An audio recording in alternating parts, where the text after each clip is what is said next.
हरियाणा में बीज विकास निगम में कथित घोटाले को लेकर खबरें अभी तक की खबर का बड़ा असर हुआ है। गड़बड़ी को रोकने के लिए अब एक पोर्टल तैयार किया जाएगा और किस तरह से कोशिश की जाएगी कि ऐसी गड़बड़ियां फिर से न हो। ये रिपोर्ट देखिए। हरियाणा सरकार में एक और घोटाला सामने आया है और इस बार घोटाला है उत्तम किस्म के बीज उत्पादन करने का घोटाला। जी हां, इस मामले में वरिष्ठ अधिकारियों समेत कई रसूखदार लोग संलिप्त हैं और मामला संज्ञान में आने पर मुख्यमंत्री मनोहर लाल ने इस विषय पर विजिलेंस जांच के आदेश भी दे दिए हैं।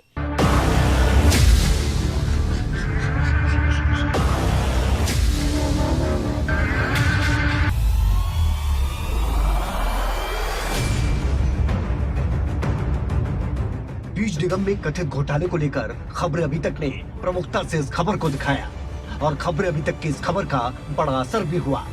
बीज घोटाले की जांच विजिलेंस को दिए जाने के साथ ही निगम स्तर पर एक्शन शुरू हो चुका है, जहां 4 अफसरों पर कार्रवाई की प्रक्रिया भी शुरू हो गई है। वहीं फर्जीवाड़े को रोकने के लिए अब बीज की खेती का रिकॉर्ड रखा जाएगा और इसके लिए बकायदा पोर्टल बनाया जाएगा। निगम इस मामले में पहले ही अपने स्तर पर जांच कर चुका है, जिसमें 4 अफसरों को जिम्मेदार माना गया। रिपोर्ट मुख्यमंत्री तक पहुंचाई गई। अब कृषि विभाग एसीएस ने निगम को भेजे गए पत्र में कहा कि मुख्यमंत्री चाहते हैं कि पोर्टल 15 अगस्त तक तैयार कर लिया जाए।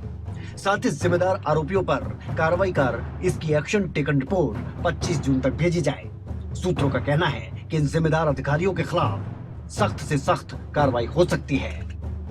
घोटाले में बड़े स्तर पर लोगों के संलिप्त होने की बात एक कमेटी की रिपोर्ट से साफ होती है, जिसमें दर्शाया गया कि बड़े ही शातिर तरीके से घोटालेबाज सैकड़ों एकड़ जमीन पर इस उत्पादन की बात करते हैं, जबकि हकीकत इससे परे है।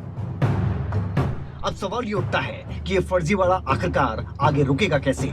इसके लिए एक प्रॉपर प्लानिंग की गई है।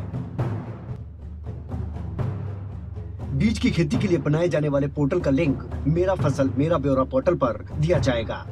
ऐसा करने से रिकॉर्ड सामने होगा और कोई भी एक जमीन पर 2 जगह का फायदा नहीं ले सकेगा।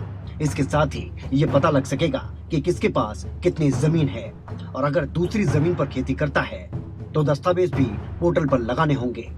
ये भी जानकारी रहेगी कि किसने फसल की बिजाई की है और कौन बीज की खेती कर रहा है। यहाँ फसल वाली जमीन या बीज पर खेती कागजों में दिखाकर होने वाले फर्जीवाड़े का पता लग सकेगा, क्योंकि पोर्टल पर रजिस्ट्रेशन कराते वक्त जमीन से संबंधित दस्तावेज भी साथ लगाने होंगे। 15 अगस्त तक ये पोर्टल तैयार करने के आदेश जारी कर दिए गए हैं। वही खबर ऐसी सामने आ रही है कि कुछ एजेंसियां इस पोर्टल को बनाने के पक्ष में नहीं हैं। इसके पीछे के कारण क्या हैं, ये भी जान लेते हैं।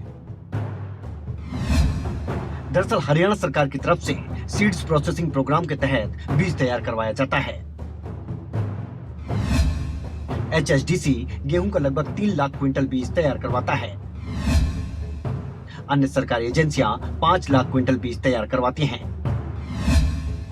इसके अलावा 200 से 250 प्राइवेट यूनिट्स के जरिए 25 से 27 लाख क्विंटल बीज तैयार करवाया जाता है। कुल मिलाकर 33 से 35 लाख क्विंटल बीज सरकार तैयार करवाती है। ऐसे में सूत्र बताते हैं कि कुछ एजेंसियां पोर्टल बनाने के पक्ष में फिलहाल नहीं हैं। हालांकि पोर्टल बनाने को लेकर अधिकारियों का मंथन चल रहा है। मामला पंजाब हरियाणा हाईकोर्ट तक भी पहुंचा है और कोर्ट ने भी गड़बड़ी रोकने के लिए पोर्टल बनवाने की बात कही है। आइए अब आपको बताते हैं कि ये पूरा गड़बड़झाला है क्या। दरअसल सरकार की ओर से सीड्स प्रोसेसिंग प्रोग्राम चलाया जाता है।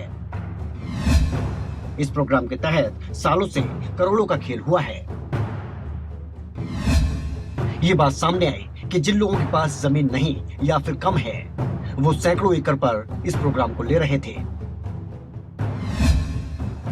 और इसके पीछे की वजह यह थी कि सरकार बीज तैयार कराने के लिए 400 रुपए प्रति क्विंटल प्रोत्साहन राशि ऊपर से देती है। आरोप यह भी है कि किसान बनकर कुछ व्यापारी बिजनेसमैन इस राशि को हड़प रहे थे। इसके अलावा सरकारी अधिकारियों की मिलीभगत से ये पूरा खेल चल रहा था। फिलहाल खबर को प्रमुखता से दिखाए जाने के बाद एक बड़ा और अहम फैसला सरकार की तरफ से लिया गया है।